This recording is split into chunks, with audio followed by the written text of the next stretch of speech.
A imprensa escreveu, descobriu, repercutiu e discute e debate a presença de uma criminosa condenada em audiência no Ministério da Justiça. Luciane Barbosa, mulher de um traficante preso, compareceu ao Ministério da Justiça em 2 momentos, abril e maio. E aí, o jornal Estado de São Paulo revelou essa presença dela. Ela foi condenada a 10 anos por organização criminosa, associação para o tráfico, e é absolutamente inconcebível a gente imaginar que uma bandida consegue ir para uma audiência no Ministério da Justiça. É inacreditável imaginar que essa senhora é recebida por uma autoridade, o secretário de Assuntos Legislativos, que a encaminha para uma outra autoridade, que é o secretário nacional de Políticas Penais, é recebida pela ouvidora nacional de Serviços Penais, é recebida pelo diretor de inteligência penitenciária, é de se perguntar o que tem a ver essa palavra inteligência. E começou uma grande confusão em torno disso, porque com estes fatos que eu descrevo, uma bandida vai ao ministério que cuida de combate aos bandidos, Ministério da Justiça e Segurança Pública. É para deixar os bandidos do lado de dentro da cadeia, não do lado de dentro do Ministério da Justiça. E, no entanto, a bandida estava do lado de dentro do Ministério da Justiça. Com estes dados apenas, com essas informações que eu estou aqui compartilhando, é para condenar, não é o Flávio Dino, é o Flávio Dino, é o presidente da República, o presidente da Argentina, o presidente do Peru, do Chile, né, o presidente da OEA, da ONU, todo mundo que tem autoridade é condenar todo mundo, porque é escandaloso. Realmente é um escândalo. Como é que pode? E aí o Flávio Dino, que é o especialista em dar palpite sobre a vida dos outros, nessa hora calou a boca. Ele simplesmente disse: nunca recebi em audiência no Ministério da Justiça líder de facção criminosa, ou esposa, ou parente, ou vizinho, aquele jeito dele, arrogante, presunçoso, irônico, chato. Foi lá e se defendeu. Mas ele não defendeu o que aconteceu. Ele não explicou o que aconteceu. Ele não fez aquilo que ele faz toda vez que tem um enrosco com um adversário político, como, por exemplo, quando deu uma confusão em São Paulo com a polícia no Guarujá. Ele sentou a porretada. Agora na Bahia, que está o caos, aí ele não fala nada, porque são os aliados políticos. Então o Flávio Dino é aquele da resposta seletiva. Se é amigo, ele defende ou silencia. Se é inimigo, ele senta a burduna. E agora, nesse caso, se defendeu e não falou muita coisa.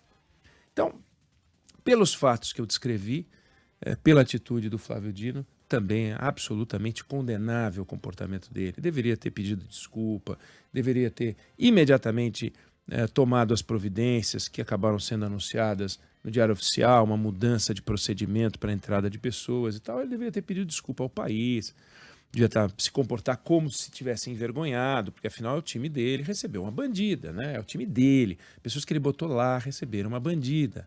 Não adianta ele dizer, eu nunca recebi. Não existe o ministro diferente do ministério. Claro, você não pode responsabilizar o ministro por tudo que acontece no ministério, mas ele é o responsável administrativo. Então ele tem que pedir desculpa, sim. Como o presidente da República é o responsável por todo o governo, ele é responsável por todo o Ministério da Justiça e deveria, sim, se comportar de um jeito um pouco mais, digamos assim, não vou dizer corajoso, mas um pouco mais leal ao governo e ao Ministério. Posto isso, posto que o ministro da Justiça está errado na atitude, posto que a bandida nunca deveria ter entrado lá, posto isso, nós estamos discutindo esse assunto e eu tenho notado essa discussão feita na imprensa, como se no Ministério da Justiça a gente pudesse esperar um comportamento próprio do FBI, da CIA, como se o Brasil fosse hiper organizado, hiper arrumado, como se nos palácios estaduais onde trabalham os governadores, como se nas assembleias legislativas, como se em todos os lugares, os outros ministérios, as secretarias estaduais, todo mundo tivesse sistemas de controle incríveis. Só no Ministério da Justiça é que realmente não houvesse um controle, não havia, né? Porque agora começou a haver um controle razoável. E não é esse o caso. A verdade é o seguinte, a administração pública no Brasil é uma baderna. É uma completa baderna. A gente fala em serviço de inteligência, mas o serviço de inteligência, até o serviço de inteligência, ele é meio limitado. Veja o que aconteceu no 8 de janeiro. Os caras conseguiram invadir os prédios públicos. Cadê os sistemas de inteligência funcionando? Cadê o sistema de inteligência da polícia funcionando? Cadê a polícia funcionando? Cadê os sistemas de controle funcionando? Não tem sistema de controle que funciona coisa nenhuma. Então é aquilo. Uma ex-deputada, e aliás o Brasília é repleto de ex-deputados, ex-ministros que pedem audiência e conseguem audiência por essa posição, porque são ex-deputados, ex-senadores, ex-ministros, ex-secretários, ex-qualquer coisa. E aí, graças a isso, eles levam todo mundo que eles querem levar para as audiências. E conseguem. E conseguem. Cadê a regra para a entrada dos lobistas que ocuparam postos no governo? Os ex-deputados podem entrar no plenário. Os ex-senadores podem entrar no plenário do Congresso Nacional. Por que se eles são ex? Né? A gente tem ex-militares fazendo isso. A gente tem uma festa em Brasília. E nesse jogo, nessa festa, uma ex-deputada chamada Janira Rocha foi levar um grupo de pessoas para o Ministério. Entraria em qualquer lugar, como entrou. Conseguiu ir no Conselho Nacional de Justiça. Vai em tudo que é lugar. Consegue entrar no Congresso Nacional. Consegue entrar em qualquer lugar. Consegue entrar em qualquer gabinete. É assim que funciona. Talvez agora não entre mais no gabinete do presidente da República. Mas já entrou gente no gabinete do presidente da República que não puxaram a capivara para saber se era bandido, se não era bandido, se tinha folha corrida, se não tinha folha corrida. Os sistemas de controle no Brasil são ridículos. Ridículos. Isso na iniciativa privada também é ridículo. Vai chegar uma comitiva numa empresa, eles não vão checar, não checam o passado de todo mundo e pode um presidente de empresa aparecer ao lado de um bandido. E essa pessoa, essa tal Luciane Barbosa, essa gangster aí, só não estava do lado do Flávio Dino por acaso. Por acaso. Não é que o Flávio Dino já sabia, porque quando ele fala assim, nunca recebi em audiência no Ministério da Justiça líder de facção criminosa ou esposa ou parente ou vizinho, parece que ele checaria a capivara dessa cidadã.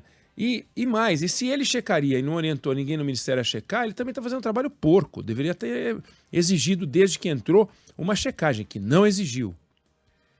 Então, ele também, mais uma vez, pela nota dele, mostra que está errado.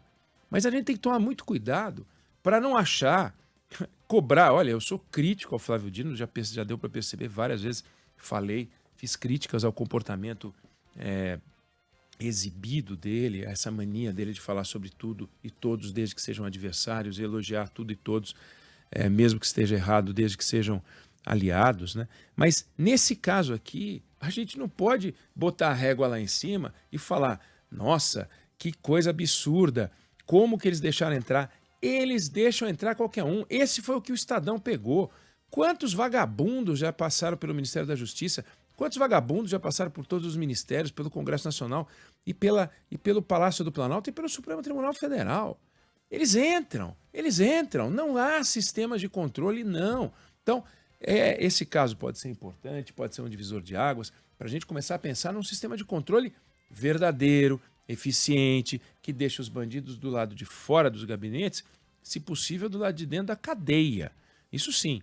E não a gente ficar fazendo um carnaval em torno de uma história que é um nojo, que é uma vergonha, mas a gente só subir a régua porque é o Ministério da Justiça, aí fica uma briga ideológica. Os caras do Bolsonaro batendo, os caras que não gostam do Flávio Dino batendo, aí já fala, a candidatura do Flávio Dino ao Supremo Tribunal Federal está comprometida e tal, porque um secretário de Assuntos Legislativos recebeu uma bandida que era parte de uma comitiva e ninguém checa nada. Os caras pegam, dá o RG, qual é o RG, qual é o CPF, aí fotografa o RG. Você acha que daí eles vão lá e puxam? Olha, estamos olhando aqui para o nosso sistema de informação. Não existe isso no Brasil. Isso não existe no Brasil. Quero saber aonde é que existe esse sistema de controle institucionalizado desde há muito tempo. Agora, muita gente, talvez a partir de agora, comece a colocar. Tomara que a gente coloque. Agora, não vamos subir a régua só porque se trata de um exibido polêmico que é o ministro Flávio Dino. Esse episódio é lamentável, merece críticas, merece reflexão, mas não vamos achar que ele era um ponto fora da curva, não. Ele era a curva. Eu não sei se você concorda ou discorda, mas essa é a opinião que eu tenho sobre o assunto.